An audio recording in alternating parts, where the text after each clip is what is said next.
It seems that there is a connection between our desire for God's blessing in this way and actually our capacity to receive blessings in this way from God.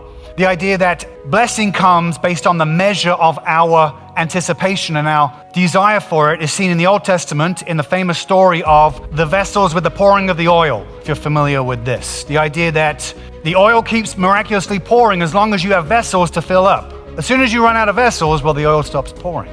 And there seems to be a spiritual lesson in this for us, that our anticipation, our faith, our hope seems to put a bit of a cap on the fullness of the blessing and what we can receive from God. Now, of course, in God's power and prerogative, God's timing trumps everything. So you can have all the faith in the world. You could have, like Jesus said, faith that can move mountains, and God's timing is just not there. God has a bigger plan. He's achieving something else that we can't see, we can't perceive. And so even though I've got all the faith and all the hope, well, God's doing something bigger than what I can see with my eyes.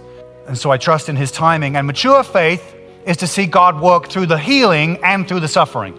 And not just to think, oh, the suffering is always wrong or shouldn't be happening. Well, no, God works through suffering. Jesus had to suffer on the cross for our sin. Suffering is just, it's a part of the journey, but also healing happens. We have a God of healing and restoration. Mature faith is to see both sides of this, to see him in the healing and in the suffering.